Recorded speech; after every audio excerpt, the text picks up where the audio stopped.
All right, Ying-Ying, check this out. 拼多多，拼多多，拼得多，生得多，拼就要拼多多，每天随时随地拼多多，拼多多。Wow, Ray, are you singing the Pinduoduo song?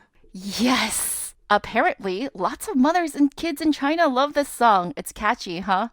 Pinduoduo took it from another pop song called I Miss You, which, yes, you guessed it, is just as annoying as this one. Yes, that's what netizens call the most effective brainwashing song of 2017. I think, ever. Well, I'm glad you enjoyed it.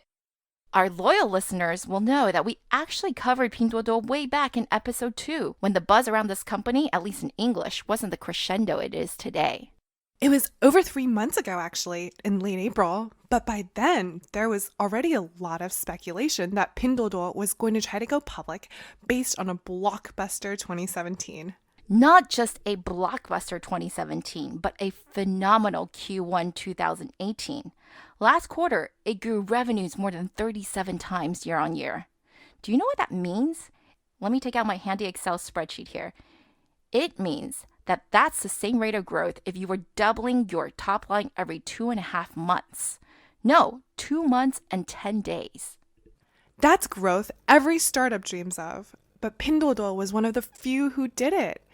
For a company that barely existed 3 years ago, it's now trading under the ticker PDD on the NASDAQ. That's right, it raised $1.6 billion in a massively oversubscribed IPO on Thursday, July 26, 2018. That's a few days ago. And it surged 40% on its very first day of trading. Colin Huang, the CEO, with a 46.8% stake, suddenly found himself worth $13.8 billion. Investors, Buy-in Capital, Sequoia, and Tencent, from whom Pinduoduo had raised $1.7 billion, each also stood to net $2 to $4 billion each. But even as we're recording this episode, lots of news are coming out about the company that has affected its stock price negatively. The government, for example, just announced that they will be investigating Pinduoduo's fake goods.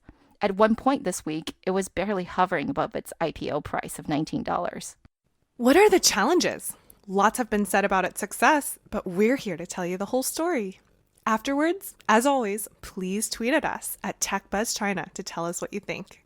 The president's key economic team goes to China. After a whole night thinking, I say I still want to do it.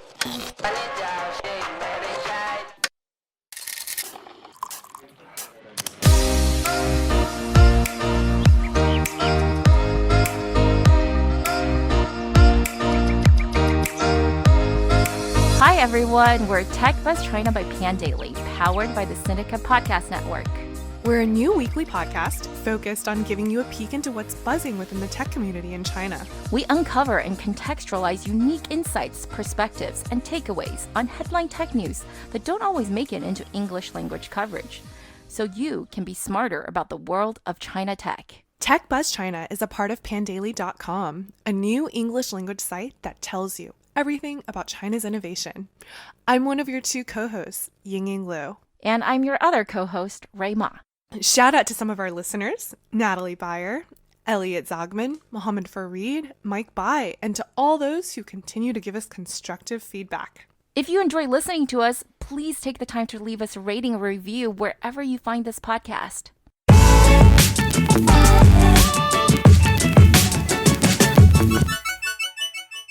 Okay, early TechBuzz fans, you have already heard this story, but for those of you just now tuning in, let's go over it again. The founding story of Pinduoduo in early 2015, the fastest growing app in the history of Chinese internet, and now I think probably the fastest ever to go IPO, at least on a major foreign exchange. Pin means to piece together, and duoduo is much, so it's been translated as buying more together, and it does exactly what you think it does. Group buying. If you're a true Sino-technophile or China tech lover like us here at TechBuzz, you will know that there was some weirdness going on around the founding. Because for the public at least, there were actually 2 companies. One was Pinduoduo and one was Pinhaohuo, which means piece together good goods. They both did social commerce, but Pinduoduo was a marketplace where Pinhaohuo sold fruit and other perishable items via direct sales. But the weird thing was that both companies had the same legal representative, a gentleman named Sun Qin, and the same investor, Colin Huang Zheng. And in September 2016, the two merged. Sound confusing? Trust us, if you go back to media reports in 2016, everyone was very confused, so you're not the only one. Many reporters dug out the incorporation information for all of the entities involved, and they still couldn't figure out what was going on. Was Colin just an investor? Because that's what the paperwork said. And that's what's great about IPOs, right? Because all this stuff has to be clearly explained. If you read Pinduoduo's IPO prospectus, you'll see that there's no need to be confused. This is actually the same company. They had the same boss, who was Colin. It was just two different and parallel entities that were running adjacent businesses. But why did it do that? Why did it maintain two separate brands? Now, this is not in the prospectus, but the best theory I've seen is that Pinduoduo was originally meant to test which products would be best for group buying. The data it got could then be fed into the Pinhaohuo platform, which does the direct sales. The best evidence for this is that early investors like Banyan actually invested into the Pinhaohuo entity, not Pinduoduo, which was then run under a Shanghai registered company. That's not a theory, though, Ying-Ying. We actually have one of the co-founders of Pinhaohuo, Wu Mei, telling a reporter on the record that Pinduoduo was indeed a side project of Pinhaohuo and that it was meant to discover what new products their core customers wanted to buy. Pinhaohuo's core customers were mostly OLs, which stands for white-collar office ladies, and they loved fresh fruit. That's the story we went by back in episode 2, but why didn't Colin set up an actual entity? Instead, he had it running out of his gaming company. By way of intro, by the way, Colin is a serial entrepreneur and had already been operating both an e-commerce company and a gaming company for a while before trying his hand at Pinduoduo. So now I don't really know what to believe. I personally like the other version better. It's not the first time that what was supposed to be a support tool accidentally becomes the main flagship product. I mean, just look at Slack. But this is not the only part about Pinduoduo that has been confusing for people. I mean, that's actually one of the main reasons Colin has given for going IPO so early. When people asked him, hey, what's the rush? He has responded, we are a team of engineers and we haven't dealt so much with the media. In order to establish our credibility, we need to go public.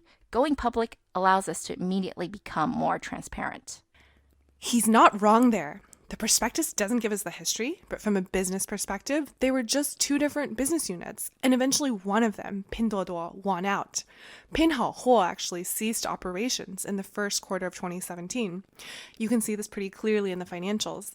In 2016, 90% of the revenues were from merchandise sales, basically the Pinhaohuo fruit sales, and 10% from Pinduoduo's marketplace operations. By 2017, though, 99.8% of the revenues were from the marketplaces, which is Pinduoduo. In the past 12 months, Pinduoduo has sold $41.8 billion worth of goods. That's what we traditionally call gross merchandise volume, or GMV. It's done that across 7.5 billion orders. That means each order is about $6 on average.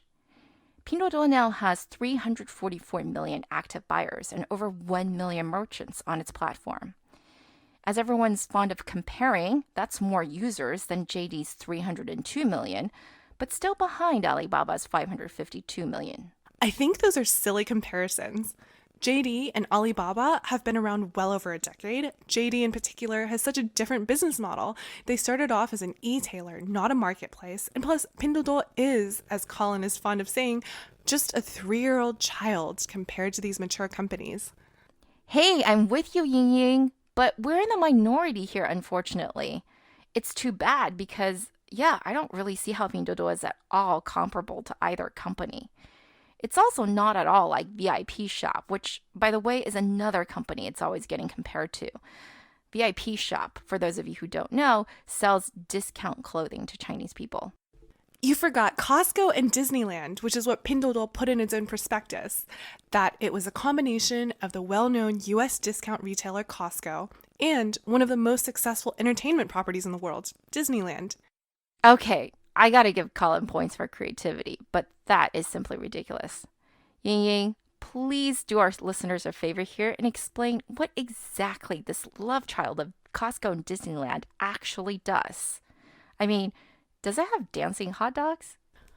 No dancing, no singing, just deals. Lots and lots of deals. So the way it works is pretty simple. As we've explained before, the app offers merchandise that's cheaper than market price by letting consumers buy directly from manufacturers, cutting out middlemen and advertising and other costs.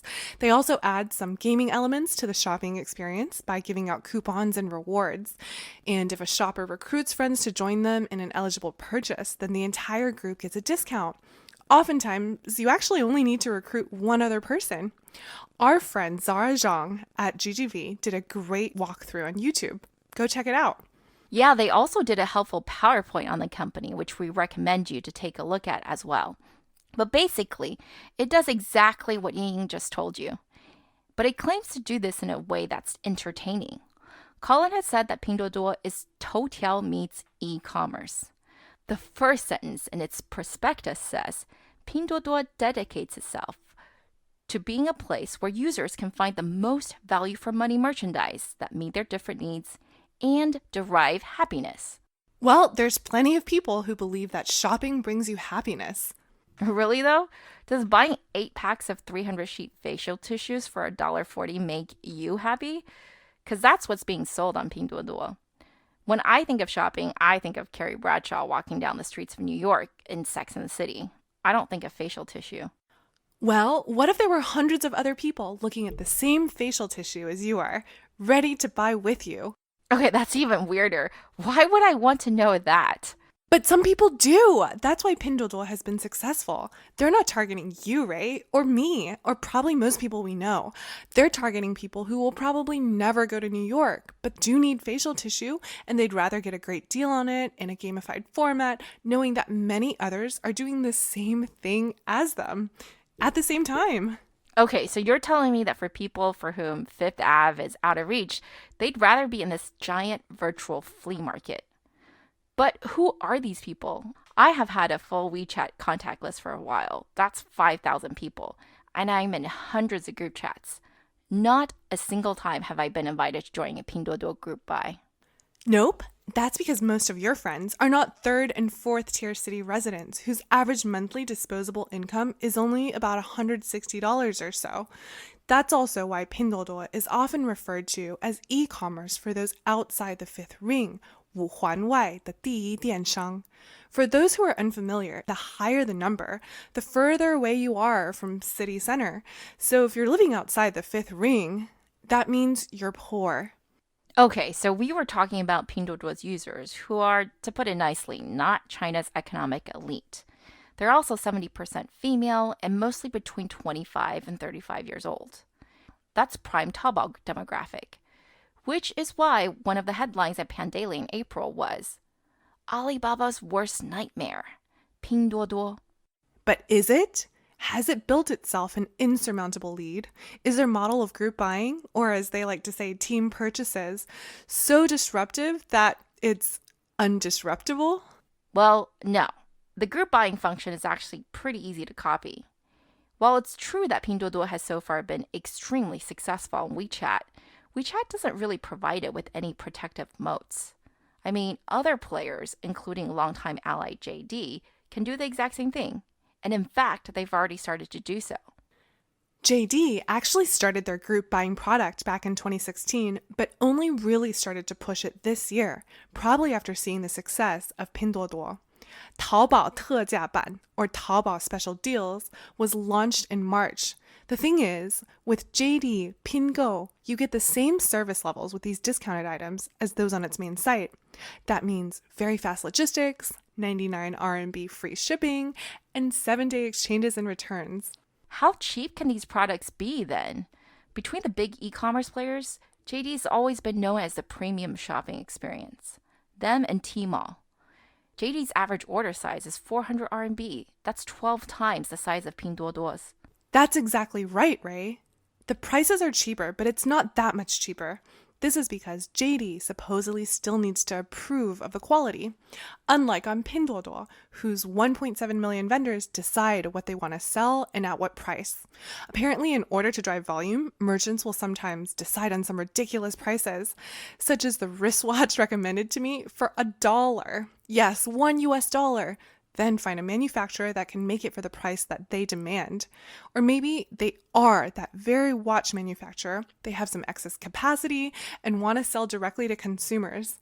It's known that Pinduoduo has salespeople directly recruiting these manufacturers and showing them how to set up shop on the app. Yep, Colin has actually referred to this as what he calls the supplier's insurance.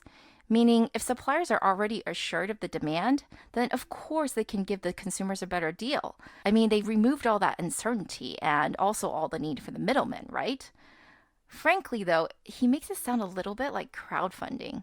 It's unclear to me how many of Pinduoduo's products are actually made this way, meaning after the orders have been placed. But Colin has definitely used this concept of pre-ordering, or what he calls connecting the maker directly with the user, as an example of how the platform works. Either way, how can you make a watch for $1, you ask?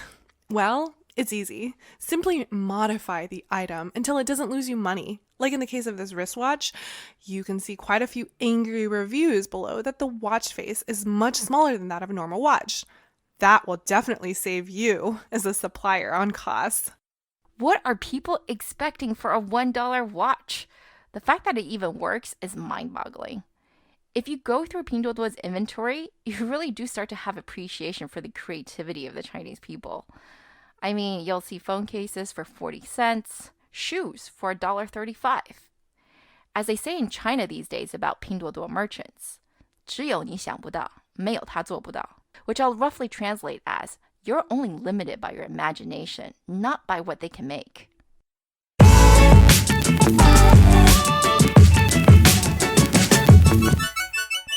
We'd like to share 2 other China-focused podcasts with our listeners. The first is China Business Cast, a podcast from the front lines of business in China. Co-hosts Shlomo Freud and Michael Michelini interview entrepreneurs and business people who've built their businesses in China. They dig into the details so listeners can learn from real, on-the-ground accounts of how business actually gets done there.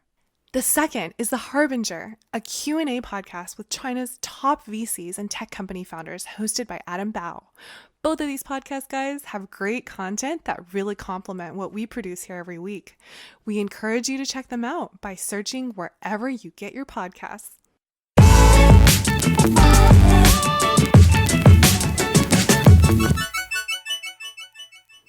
Where were we, Ray? Right, the backlash against Pinduoduo. Yes, there are some lawsuits against the company for fakes, such as people hawking Louis Vuittons and Yeezys on the app, but most of the 10 million problematic listings that the company pulled from its app last year are complaints from more accessible consumer brands, like Pampers or Siemens.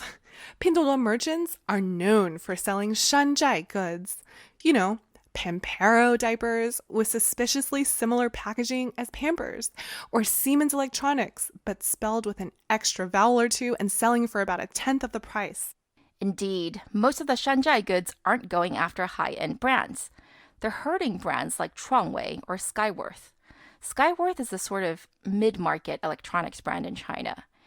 They had just set up a store on Pinduoduo last month, but suddenly shut down operations this week. It made waves this week when it demanded that all counterfeit Skyworth goods be removed from the platform and even threatened legal action. Colin, though, was quick to blame this on all the white label manufacturers. Shanzhai makers have also gone after small merchants. There have been many organized protests against Pinduoduo's listing, which you can click through and see in our transcript. Anyway, I kind of want to point out to Colin that this is the opposite of the Costco experience. Costco is not known for shanzhai. It's known for high quality. Yes, but the argument is that if the diaper doesn't leak and the electronics work, if you're a consumer with limited means, what if you just don't care what the brand label says? In fact, people have combed through some of the user photos and reviews on the Pinduoduo platform and have noted that the photos show quote-unquote unimaginably humble homes. That's an euphemism for extreme poverty. Unfortunately, we can't show you the photos here, but if you go through our transcript, we will include the links. I really suggest you take a look if you've only been to the tier 1 or 2 cities in China. I've traveled to the very rural places in China, and I can say that it really does look like what they show in the photos. Yeah, I'm with you, Ray, but there's been a lot of snarky articles like that lately, and I think it's actually a little out of control. Mostly along the lines of, so you think China's rich? Look at how poor we are and how crappy most of our citizens live. It's a very divisive issue currently. Some people argue you might be outraged that they're not getting a real Skyworth TV, but that's because you live inside the third ring road and have lost touch with reality. These people are pragmatic. They know they're buying a Shanzhai or a fake Skyworth TV, and they're buying it because it's all they can afford. Yeah, I can see both sides. I mean, some people think these people are so disadvantaged. How can you exploit them further by selling them such crappy stuff? While others think, just like what you said, these people are well aware the goods are Shanzhai, but they have no choice. They just can't afford the real thing. And by giving them a knockoff, even though it's not the real thing, at least it's something. Whereas before, they had nothing. That's assuming the product is just a little bit crappier, though. There's another risk. There are some products for which the quality is so poor or the modification is so severe that it's basically unusable. I tweeted a photo the other day of a face mask that, yes, you can put it on your face, but it's actually the size of your palm and covers maybe half of your forehead. Or another guy who reviewed an electric toothbrush and after disassembling it realized there's no way to turn it on. And back to our watch example. How many times are you going to buy a watch that's made for a baby before you realize, hey, maybe save that $1 instead of throwing it away? Yes, exactly. And let's not go into how dangerous that can be if we're talking about ingested items like baby milk powder. People reported that Pinduoduo had milk powder for sale for $1.10.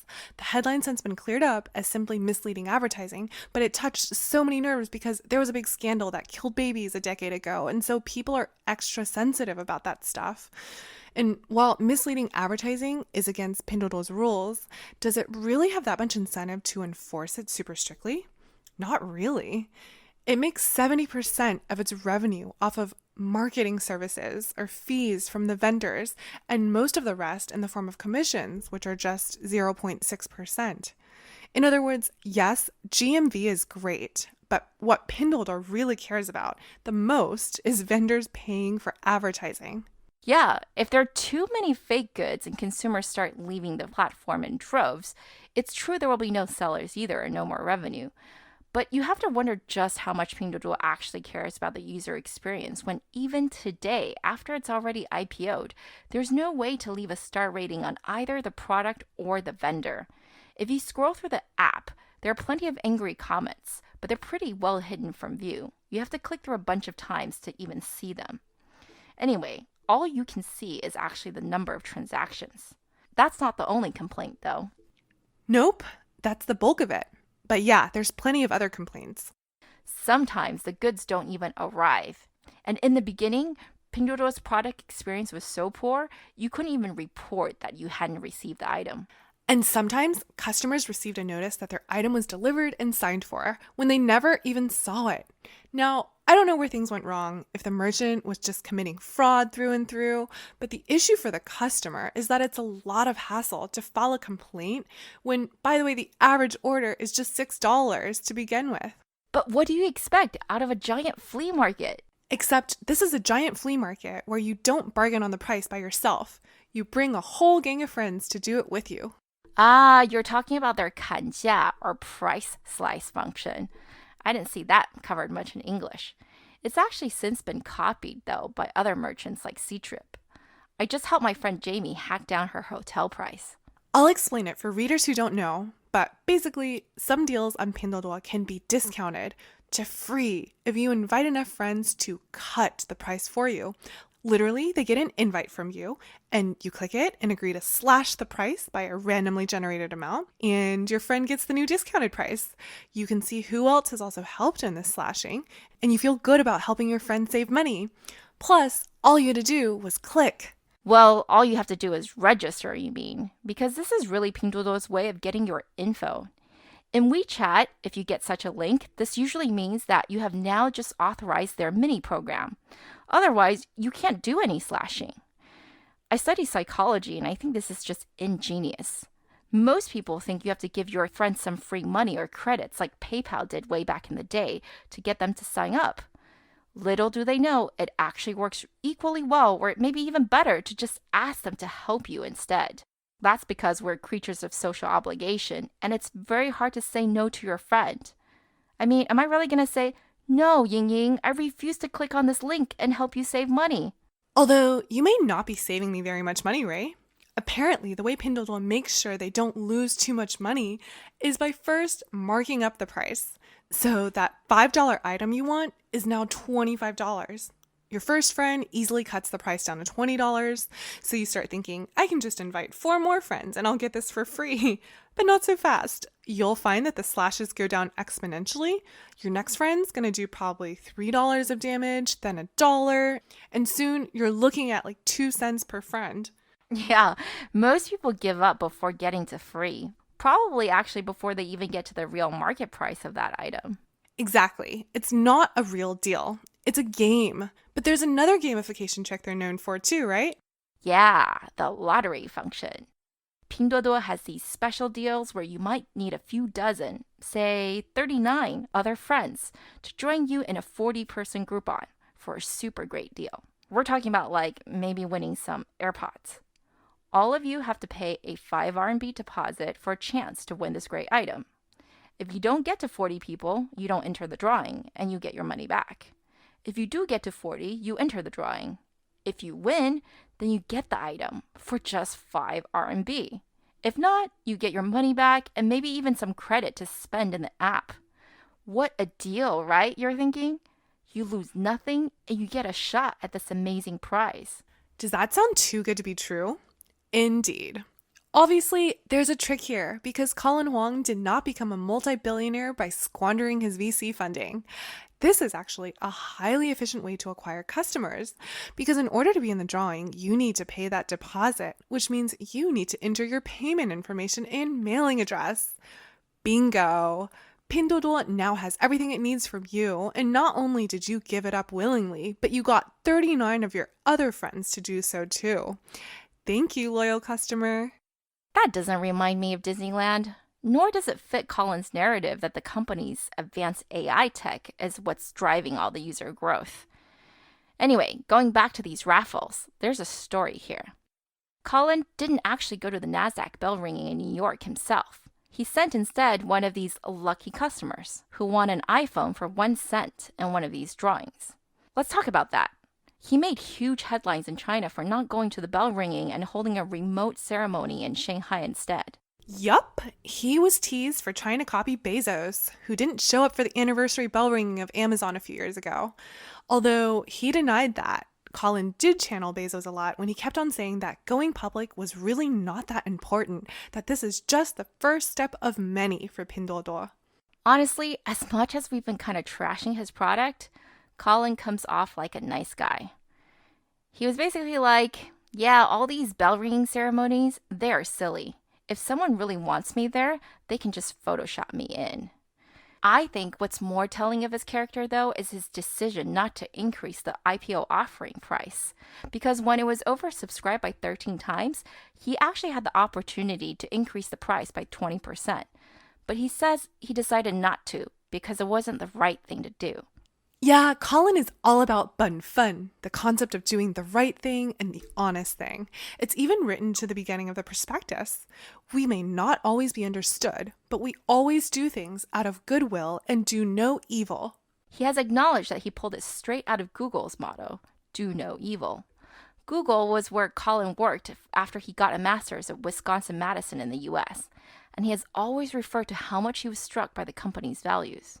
Although we know, of course, that earlier this year, Google actually removed those words from their code of conduct. But we don't really have any real reason to suspect Colin doesn't truly believe in this. It's well known that he has a famous mentor, the Chinese entrepreneur Duan Yongping. In China, Duan is regarded like a god. That's because, while you may not have heard of his company, BBK Electronics, or 步步高. You most certainly have heard of their subsidiaries. Oppo, Vivo, OnePlus, those are all him. He also has a big stake in NetEase.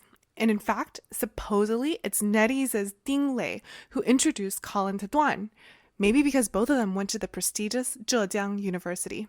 Duan is known as a reclusive billionaire and almost never gives interviews. But you know who he loves? Warren Buffett. Actually, I'm not jealous of Colin at all, except that Duan apparently brought him to lunch with Warren when he was just 26 years old. Duan is a huge proponent of creating value and thinking through business problems deeply, just like Buffett. So maybe it is believable that this whole thing about having principles and being patient isn't just an act, but something that's actually really rubbed off on Colin from his mentor. There's no doubt, at least, that compared to other Chinese internet entrepreneurs, he's actually considered to be extremely low-key. Well, our 20 minutes are up. That ended up being a really long story because, let's face it, Pinduoduo is complicated. Let's wrap this up and leave our listeners with some thoughts to chew on. Pinduoduo bulls, like our friend Mark Poles back in episode 2, believe that there will always be a great deal of the population who love deals. Honestly, his quote was so good. I think we should just play it here again. Pinduoduo is actually really interesting to me because it is one of these business models that simply would not have been possible even a few years ago. And that's because it leverages a large social graph, in this case WeChat, to bring together consumers to discover and participate in finding deals. So you can aggregate interest at a scale that previously was simply not possible. Right? As you have to remember, these sort of business models, group buying for physical goods, were among the first in commerce that were actually tried back in the mid to late 90s, but they simply could not scale because you didn't have an audience that was large enough. You couldn't aggregate interests, right, using machine learning or through social mechanisms, etc. And what Pinduoduo taps into is what I think is an enduring human need to find deals, right? People get a dopamine rush when they feel they scored a deal. If you look at the top shopping apps in the Android store in particular, but also on iOS, it's the coupon or rebates related apps that are at least 3 out of the 5 of the top 10 apps consistently. And this is not about saving a lot of money, it's saving small amounts of money, relatively speaking, but people love deals. I don't think that's ever going to change. Okay, my neuroscience professor will definitely take issue with Mark's use of the words dopamine rush. But I agree with him. The customer need has always existed, and it wasn't until recently that the social function could work at scale. This is also something that Chinese analysts have pointed out. Group buying consists of 2 functions, after all: forming a group and then buying. Buying from the internet has deep penetration in China thanks to Jack Ma and Alibaba. But it really wasn't until WeChat that the group forming part got easier. Pinduoduo, it seems, just built the right product at the right time. Yeah, some investors have told us that, if anything, Pinduoduo just showcases the power of WeChat and social. But on the other side are people like Kathy Xu, the most famous retail investor in China and founder of Capital Today, who really questioned Pinduoduo's value. Was it to bring happiness to consumers because they like buying in groups? Or was it to save 25 cents on a $1 purchase? Was it to provide an entertaining experience for consumers who wanted to be distracted? Kathy didn't think any of these were revolutionary enough for a truly great business. I think it's because Kathy sees a fundamentally different opportunity in China. She's in the camp of 消费升级, or consumption upgrade. It's this notion in China that the hundreds of millions in the middle class are in the process of upgrading their lifestyles. Yes, it can mean that they're going to spend more money, but it also means that they have higher expectations of quality and are looking for a more pleasant end-to-end experience. This is the trend we both saw very clearly while living in downtown Shanghai and Beijing. Whereas people like Colin Huang and his mentor Duan Yongping probably see a different side of China. They see what is now being called 消费下沉. 下沉literally means sinking, but here it's referring to consumption seeping into the lower-tiered cities. Maybe it's better translated as consumption creep? Anyway, the government's actually trying to push for a lot of things to 下沉, such as health services, so this is not a new concept. It's also, as we mentioned, given birth to plenty of other unicorns we've covered, such as live streamer Kuaishou, and seems to be one of the main strategies of last episode's Hello Bike. While one has the word upgrade in it and the other sync, they're actually not opposites and not incompatible, and they're both formidable trends in today's China. I actually think they're mutually reinforcing. But you might choose one over the other as your dominant strategy, depending on where you believe the strengths of your team or product lies. For now, though, Pinduoduo has a heavy burden on its shoulders. Except for JD and Alibaba, most of the Chinese e-commerce players, the so-called Seven Sisters that went public a few years ago, that's Dangdang, Jumei, Light in the Box, etc., have not done so hot in the public markets. Colin keeps on saying, well, whatever Alibaba had gone through, referring to its scandals with fake products, we will go through and will eventually come out on top. Will they, though? Will this be an Alibaba? Let us know what you guys think.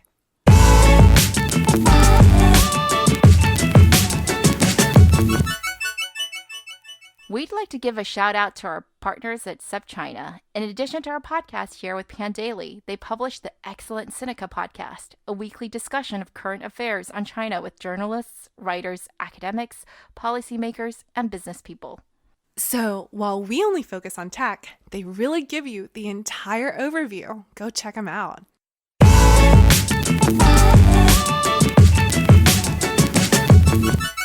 Okay, that's all for this week, folks. Thanks for listening. We really enjoyed putting this together, and we're always open to any of your comments or suggestions. You can find us on Twitter at @ThePandaily, and my personal Twitter account is GINY.